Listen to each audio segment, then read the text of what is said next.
আনন্দ, আরাম আর বিলাসিতায় আমরা আমাদের জীবনকে ভাসায় দিয়েছি, যার কারণে আমাদের জিল্লতি এসেছে। এ মুসলমানদের উরুজ, এ মুসলমানদের তারাক্কি কিভাবে আসে শুনুন বিশ্ব কবির ভাষায়। বিশ্ব কবি আল্লামা ইকবাল রহমতুল্লাহ আলাইহি বলেছেন, আ তুঝে বাতাও তকদীরে উমম ক্যা হ্যায়, আ তুঝে বাতাও তকদীরে উমম ক্যা হ্যায়, শমশের ওসনা আউয়াল তাউস ওর বাবাখির। এসো আমি তোমাকে এই জাতির উন্নতির কথা শুনাই। এ জাতির উন্নতি তখন হয় যখন এক হাতে থাকে কোরআন আর এক হাতে থাকে তরবারি, তখন হয় জাতির উন্নতি। আর এই জাতি যখন কোরআন আর তরবারি ছেড়ে দিয়ে যখন তানপুরা, বেহালা, সারিন্দা, নারিন্দা, গিটার, ফিটার, সারেগামা, পাদানিসার পেছনে যখন লাগে, কপাল তখনই পড়ে। কপাল পড়ে কখন? তখনই পড়ে। আজ আমাদের টেলিভিশন, আমাদের রেডিও, আমাদের সংস্কৃতি সব সারেগামার সংস্কৃতি। কিসের সংস্কৃতি? আগে তো মুসলমানের ঘরে প্রত্যেক দিন সকাল বেলায় আওয়াজ আসতো মুসলমানদের ঘরে। সকাল বেলায় মুসলমানদের ঘরে ঘরে জানালার ফাঁক দিয়ে আওয়াজ আসতো, বিসমিল্লাহির রহমানির রহিম। সূরা ইয়াসিন, সূরা রহমান ইত্যাদির তেলাওয়াত ভেসে আসতো। এখন আর তেলাওয়াত ভেসে আসে না। এখন মুসলমানদের ঘরের থেকে সকাল বেলায় আওয়াজ আসে সারেগামা, পাদানিসা, বাবা খালু, মামু নানা, হাবি জাবি, এই গানের ট্রেডিংগুলি, গানের শব্দগুলি চলে আসে। কোরআন শিখবার জন্য, শিখাবার জন্য ছেলের জন্য যে মৌলবি রাখে, সারা মাস পড়াবে, বেতন 300 টাকা। আর গানের মাস্টার যে গান শিখাবে, রবীন্দ্রসঙ্গীতের প্যানপ্যানানি সুর শিখাবে, নাচ শিখাবে, সপ্তাহে 2 দিন এসে 2 ঘন্টা শিখাবে, বেতন 3000 টাকা। কপাল পোড়া জাতি। কি পোড়া জাতি? জাতি তার কপাল পুড়েছে। কোরআনের সাথে তার সম্পর্ক কম, জিহাদের সাথে সম্পর্ক কম, সম্পর্ক হয়েছে গানের সাথে, সম্পর্ক নাটকের সাথে। তাই আজ আল্লাহর দ্বীন কায়েমের জন্য লড়াইয়ের ময়দানে আসতে হবে। বাংলাদেশে কিন্তু জিহাদের ডাক এসে গেছে। কিসের ডাক এসেছে? জিহাদের ডাক এসেছে। এই জিহাদে সাড়া দিতে হবে। আমি আগেই বলেছি, ওই জিহাদ ওই রকম না যে লাঠি ঠেঙ্গা নিয়ে ঝাঁপায় পড়বে। জিহাদ হচ্ছে বাতিলের বিরুদ্ধে। টেলিভিশনের ভিতরে নাটকের মাধ্যমে ইসলামকে অসম্মান করা হচ্ছে, মুসলমানদের দাড়িকে অসম্মানিত করা হচ্ছে, টুপিকে অসম্মানিত করা হচ্ছে। তারপরে সিনেমার ভিতরে, গানের মধ্যে ইসলামকে অপমানিত করা হচ্ছে, যার কারণে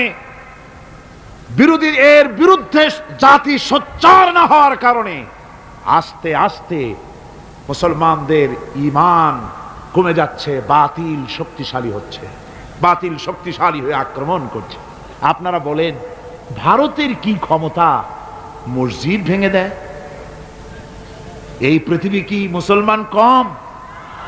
জোরে বলেন, মুসলমান কম? তাহলে ভারতের বাবরি মসজিদ তারা ভাঙলো কি করে? সাহস পেল কোথায়? সাহস পেয়েছে আমরা আমাদের ঐক্য বিনষ্ট করেছি, আমাদের ঐক্য ভেঙে ফেলেছি।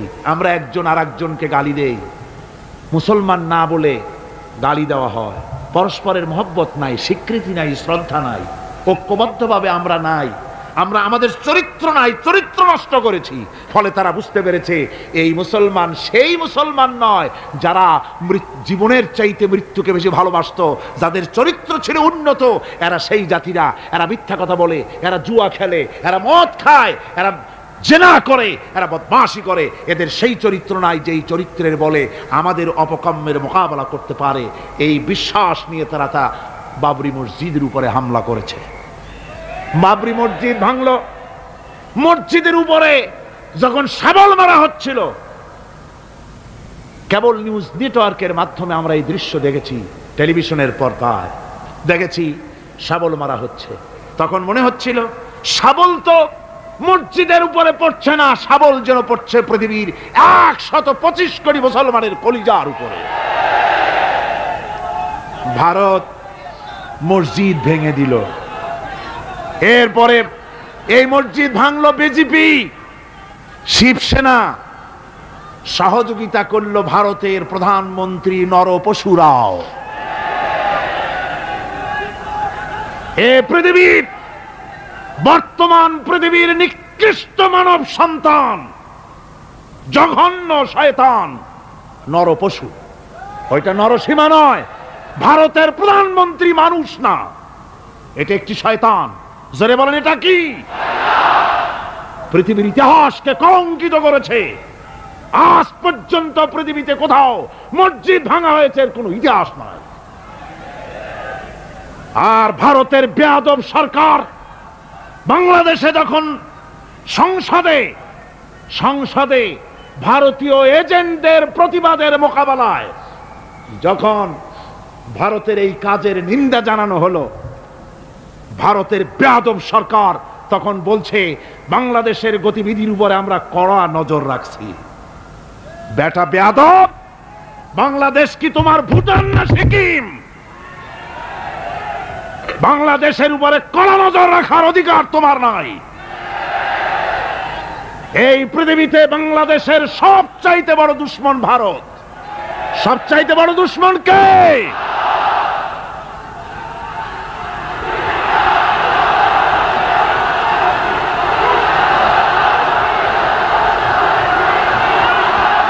আমার মুসলমান ভাইয়েরা,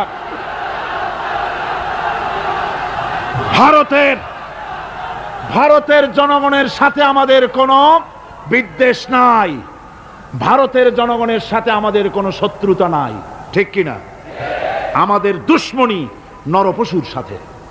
তুমি একটা সরকার, তোমার হাতে রয়েছে সেনাবাহিনী, তোমার সাথে বিএসএফ, তোমার হাতে ল্যান্ড ফোর্স, এয়ার ফোর্স, সব বাহিনী তোমার হাতে।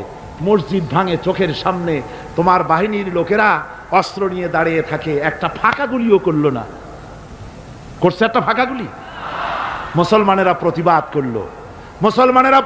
করলো, সেই প্রতিবাদের মুখে মুসলমানদেরকে গুলি করে করে মারা হলো। কারফিউ দিয়ে পুলিশেরা মুসলমানদের ঘরে ঢুকে মুসলমানদেরকে বের করে এনে বেয়নেট চার্জ করে শহীদ করে দিয়েছে। দিল্লি, মিরাট, থামো। দিল্লিতে, মিরাটে, কলকাতায়, বোম্বে, মাদ্রাস, গোটা ভারতে সাম্প্রদায়িক দাঙ্গা দিয়ে ডুবিয়ে ফেলেছে। মুসলমানেরা আজকে সেখানে এতিম অবস্থায় পড়ে আছে। একটা সরকার এই দৃশ্য দেখতে পারে? মানুষের কোনো মর্যাদা তোমার কাছে নাই? আরো বাংলাদেশের উপরে কড়া নজর রাখবা? 1971-এর বাংলাদেশ এখন না, 93-এর বাংলাদেশ। তোমার গোলামেরা দেশ শাসন করে না, এদেশে 11.5 কোটি মুসলমান বাস করে। আমরা ভারতকে দেখিয়ে দেব ইনশাআল্লাহ, জিহাদের প্রেরণা নিয়ে যদি প্রয়োজন হয় বাংলাদেশের যুদ্ধ যদি করা লাগে ভারতের সাথে, আর যুদ্ধ করা লাগবে। রাসূলুল্লাহর ওয়াদা আছে। কার ওয়াদা? নাসাই শরীফ, ইবনু মাজাহ, এই তার 2টি হাদিসের মধ্যে হযরত আবী হুরায়রা রাদিয়াল্লাহু তাআলা আনহু বর্ণিত হাদিস রয়েছে। বলেছেন 2 শ্রেণীর লোক কিয়ামতের দিন জাহান্নাম থেকে মুক্ত হয়ে যাবে। এক শ্রেণী হচ্ছে যারা ঈসা আলাইহিস সালামের সাথে সাথী হয়ে যারা লড়বে আর শহীদ হবে, কিয়ামতে তারা জান্নাতে যাবে, জাহান্নাম থেকে মুক্ত। আর দ্বিতীয় শ্রেণী, ভারতের সঙ্গে একটা যুদ্ধ হবে, রাসূল বলেছেন হিন্দুস্তানের সঙ্গে একটা লড়াই হবে। ওই লড়াইয়ে যারা শহীদ হবে, রাসূলুল্লাহ বলেছেন কিয়ামতের দিন জাহান্নাম থেকে আল্লাহ মুক্ত করে দিবে। সেই লড়াই ভারতের সাথে আমাদের হবে। ওই লড়াই যেদিন বাঁধবে, বাংলাদেশের সেনাবাহিনী, air force, land force, police শুধু এরাই যুদ্ধ করবে না, বাংলাদেশের 12 কোটি তৌহিদি জনতা শহীদ তিতুমিরের বাস হাতে নিয়ে ভারতকে পিটিয়ে ঠান্ডা করবে ইনশাআল্লাহ।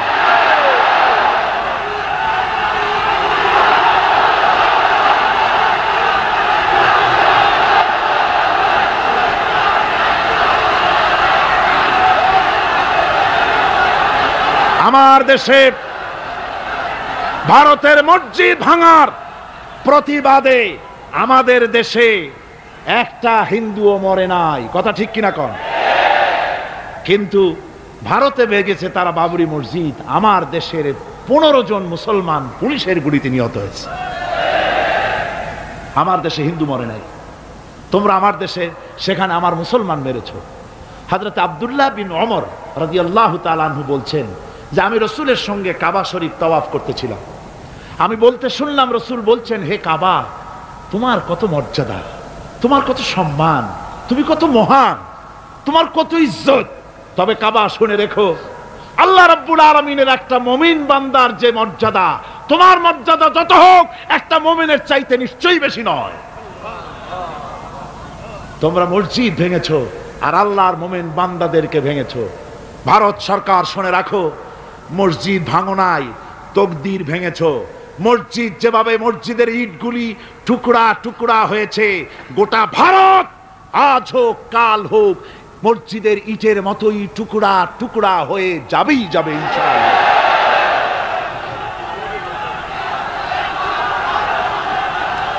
তবে আমার দেশের মুসলমান, আমার দেশের মুসলমানদেরকে মনে রাখতে হবে, আমরা প্রতিশোধের নীতিতে বিশ্বাস করি না। ভারতের বাবরি মসজিদ ভাঙার ব্যাপারে বাংলাদেশের কোনো হিন্দু দায়ী নয়, কথা বুঝতে পেরেছেন?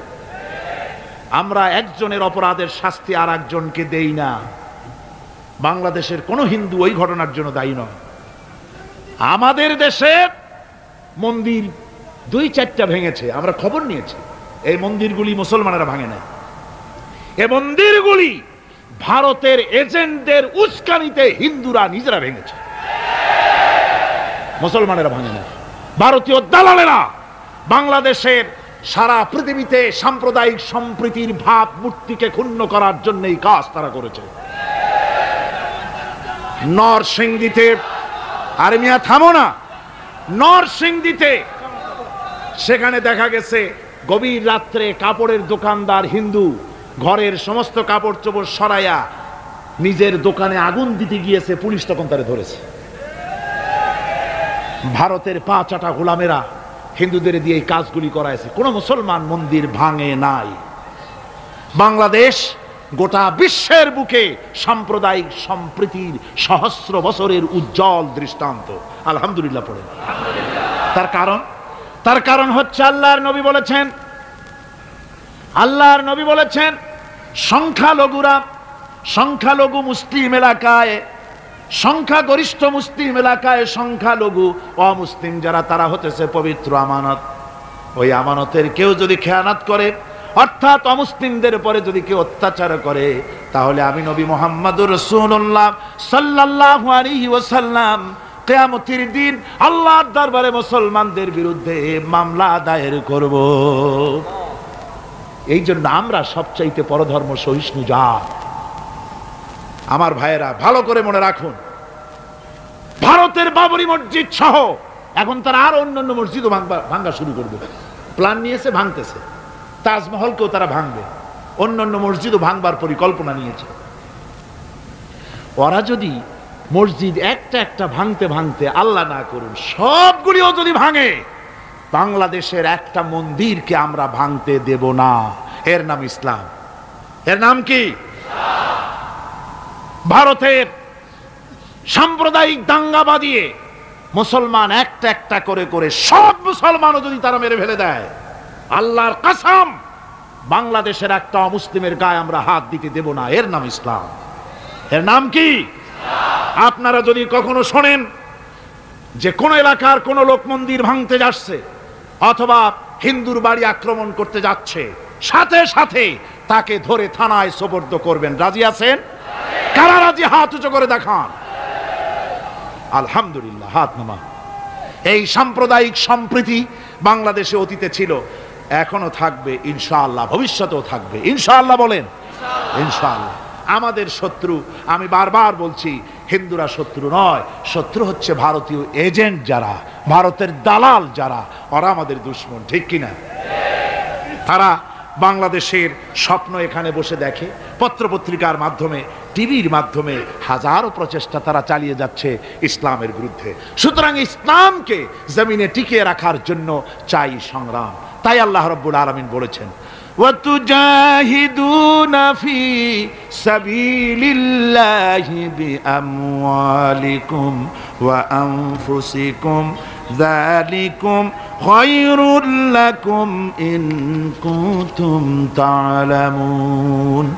আল্লাহ পাক বলেন আমার রাস্তায় জিহাদ করো, জান দাও, মাল দাও, জান দাও, জিহাদ করো, এটাই হলো উত্তম কাজ। যদি তোমরা ইসলাম বুঝে থাকো এটাই তোমাদের জন্য কল্যাণকর। আগে বলেছেন মালের কথা, পরে জানের কথা। আগে কোনটা? মাল, পরে জান। যেহেতু আমরা জানের চাইতে মালের মহব্বত করি বসি, ঠিক কিনা? তো মালের মহব্বত করি বেশি, আমরা কথায় কথায় বলি আরে ভাই দরকার যদি হয় জানটা দিয়ে দিব, আর জান যদি দিয়েই দেন তো মালটা তো থেকেই গেল। এই জন্য আল্লাহ বলেছেন মাল আগে দাও তারপরে জান দাও। আমরা খুব চালাক, আমরা জান দিতে প্রস্তুত, মাল দিতে প্রস্তুত নই। একবার একটা লোক যাচ্ছে রাস্তা দিয়ে, সাথে তার প্রিয় কুকুর। কুকুরটা জিহ্বা বেরিয়ে গেছে, মরে যাচ্ছে। কুত্তার মালিক কাঁদতেছে। একজন লোক এসে বলে ভাই তুমি কাঁদো কেন? কয় যে আমার এই কুত্তাটা খুব প্রিয় কুকুর, কুকুরটা মরে যাচ্ছে তাই কাঁদছে। কুকুর মরে কেন?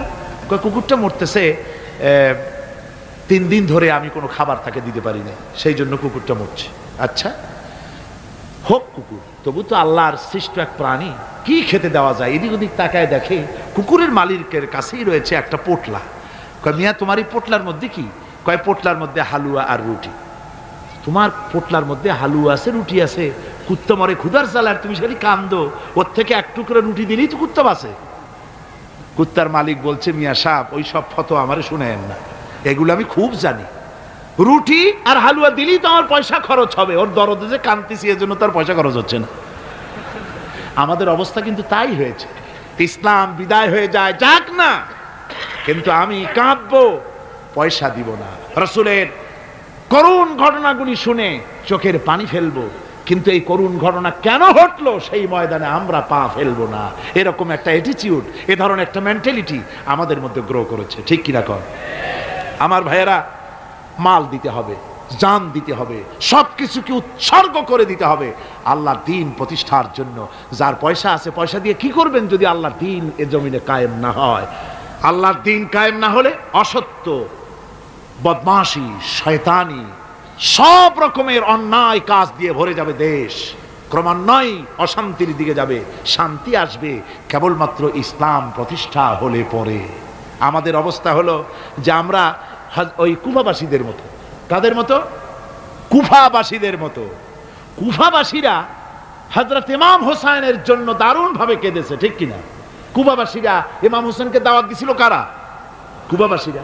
অনেকগুলি চিঠি তারা লিখছে। কুফাবাসীরা ইমাম হোসেনকে ভালোবাসতো, দাওয়াত দিয়েছে, তার জন্য কেঁদেছে। কিন্তু কুফাবাসীদের চোখের পানিটা ছিল ইমাম হোসেনের জন্য, আর অস্ত্র, টাকা পয়সা, শক্তি সবটা ছিল এজিদের জন্য। কথা বুঝতে পেরেছে? কুফাবাসীদের মতো অবস্থায় আমাদের হয়েছে। কুফাবাসীদের হযরত ইমাম হোসেনের জন্য তারা শুধু চোখের পানি ফেলেছে, আর টাকা পয়সা অস্ত্রপাতি যা ছিল সব ছিল তাদের এজিদের জন্য। আমাদের অবস্থাও তাই, আমরা ইসলামের জন্য শুধু চোখের পানি ফেলি, আর যখন ভোট দেই তখন ইসলাম যারা চায় না তাদেরকেই ভোট দেই,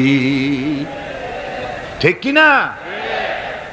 আমাদের টাকা, আমাদের পয়সা, আমাদের ইলেকশন, আমাদের হরতাল, আমাদের ধর্মঘট সব কিছু হচ্ছে ইসলাম যায় না, যারা চায় না তাদের জন্য। আর ইসলামের যখন কথা বলি, ইসলামের কথা শুনলে শুধু চোখের পানিটাই ছাড়ি, মহব্বত চোখের পানি দিয়া শেষ করে দিই, আর কিছুই করি না। আমি একবার এইখানে এই শহরে অনেক বছর আগে একটা জানাজায় শরীক হয়েছিলাম। কোন মাঠে আমার এখন তার মনে নেই। জানাজার পরে যিনি জানাজা পড়ালেন তিনি বললেন, ওই লাশকে সামনে রেখে বললেন, কেন আসিল? তো তখন আমি নতুন নতুন চিটাগাঙে আসছি, আমি ভাষা ভালো করে বুঝিও না। একজন বললো কেন আসিল? সবাই কইলো গম আসিল।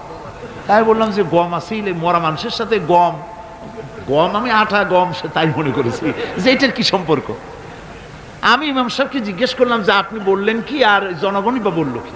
কয় যে আমি জিজ্ঞেস করলাম যে লোকটা কেমন ছিল, তো সবাই বললো ভালো ছিল। তা বললাম তো ফায়দা কি? কয় ফায়দা এই যে সবাই বললো ভালো, আল্লাহ তারে মাফ করে দিয়া ভালো বলে বেহেশতে পাঠায় দিবে। বলে আশ্চর্য কথা, আল্লাহ কি এইরকম নাকি যে একটা সুদখোর ঘুষখোর জেনাকার এ লোক ভালো না খারাপ আমি তা বলতে চাই না, কিন্তু একটা লোক সে কন্ট্রাক্টর ছিল, কন্ট্রাক্টারি করতে গিয়ে রাস্তাঘাট স্কুল কলেজের রড সিমেন্ট জনমের মতো খাইছে। কথা বুঝতে পেরেছেন? সরকারি গিয়ে ক্ষমতায় গিয়ে গভর্নমেন্টের টাকা পয়সা জনমের মতো শেষ করে ফেলেছে। এই লোকটি সুদখোর ঘুষখোর জেনাকার মরে গেছে, আর আসে আপনি কইলেন যে কেন আসিল সকল কইল গম আসিল, আর আল্লাহ বেহেশতে দিয়ে দেবে। তাহলে আল্লাহ হাকামুল হাকিমিন হইলেন কি করে? এটা কি বিচার হইল নাকি? কি করে সম্ভব? আমার বন্ধুগণ, আমরা যখন মরে যাই, মরার পরে আমাদেরকে কবরের মধ্যে রাখা হয়। কবরের ভিতরে রেখে আমাদেরকে বলা হয়, যারা কবরে রাখে তারা বলে, মৃত্যু ব্যক্তিকে কবরে রাখার সময় বলে বিসমিল্লাহি আলা মিল্লাতি রাসূলিল্লাহ, আল্লাহর নামে রসুলের দলে উঠাই দিয়ে গেলাম। আল্লাহর নামে কার দলে উঠাইলো? রসুলের দলে। চিন্তা করেন ভাইরা, আল্লাহর নামে রসুলের দলে উঠাইলেন কারে? তার যৌবনকালে যত মিছিল করেছে, ধর্ম নিরপেক্ষতাবাদের পক্ষে মিছিল করেছে, পুঁজিবাদের পক্ষে মিছিল করেছে, সমাজতন্ত্রের পক্ষে মিছিল করেছে, স্লোগান দিয়েছে, দেওয়ালে লিখেছে, বক্তৃতা করেছে, ভোট দিয়েছে, বই লিখেছে, জীবনে যা কিছু করেছে সব করেছে মানুষের তৈরি করা মতবাদের জন্য। তার ভোট ইসলামের কাজে লাগে নাই, তার ইলেকশন ইসলামের কাজে লাগে নাই, তার দেওয়ালের লেখা ইসলামের কাজে লাগে নাই, তার বক্তৃতা তার টাকা পয়সা ইসলামের কাজে লাগলো না। মরে গেছে, পরে মরা মানুষটারে উঠাইয়া বললা রাসূলুল্লাহর দলে উঠাইয়া দিলাম। এখন বলো রাসূলুল্লাহ কেন তোমার মতো মরা লাশটাকে তিনি গ্রহণ করতে যাবেন? তোমার জীবনের কোনো কাজই তো ইসলামের জন্য কাজে লাগলো না। তোমার জীবনের একটা দিনও তো ইসলামের কাজে লাগে নাই। মরছো, তারপরে তোমার মরা লাশ রাসূলুল্লাহ বহন করতে যাবেন কেন? কি দায় টাকা পড়ছে তার? সুতরাং আমি বলতে চাই, আজকের মাহফিলে যত জনতা উপস্থিত হয়েছেন, জান এবং মাল সব কিছু দিয়ে লড়াই করতে হবে আল্লাহর রাস্তায়। আমার ভোট, আমার ইলেকশন, আমার স্লোগান, আমার বক্তৃতা, আমার টাকা করি খরচ সব কিছু হবে আল্লাহর জন্য। কুল ইন্না সালাতি ওয়া নুসুকি ওয়া মাহইয়ায়া ওয়া মামাতি লিল্লাহি রাব্বিল আলামিন। সবাই পড়েন, ইন্না সালাতি ওয়া নুসুকি ওয়া মাহইয়ায়া ওয়া মামাতি লিল্লাহি রাব্বিল আলামিন। আল্লাহ পাক বলেছেন, বলো আমার নামাজ, আমার হায়াত, আমার কোরবানি, আমার মত সব আল্লাহর জন্য। কার জন্য? আল্লাহর জন্য। সুতরাং জিহাদ হলো আমাদের জন্য অপরিহার্য। সেই কথাটি এতক্ষণ ধরে বুঝালাম। বিশ্ব মানবতার মুক্তি, নারীর মুক্তি, শ্রমিকদের মুক্তি, মানুষের মুক্তি, গরিবের মুক্তি, শ্রমিকের মুক্তি, বিশ্ব মানবতা, নির্যাতিত মানবতার মুক্তি আসতে পারে কেবলমাত্র জিহাদের মাধ্যমে। আল্লাহর দ্বীন প্রতিষ্ঠা করে মানুষের মুখে হাসি ফুটানো যেতে পারে। আর কোনো পথ আছে? আর কোনো পথ আছে? আর কোনো পথ নাই। আল্লাহ যেন এই রাস্তায়, এই জিহাদের রাস্তায়, দ্বীন প্রতিষ্ঠার রাস্তায় আমাদেরকে সক্রিয়ভাবে অংশগ্রহণের তৌফিক দেন। সবাই বলুন আমিন। সবাই বলুন আমিন।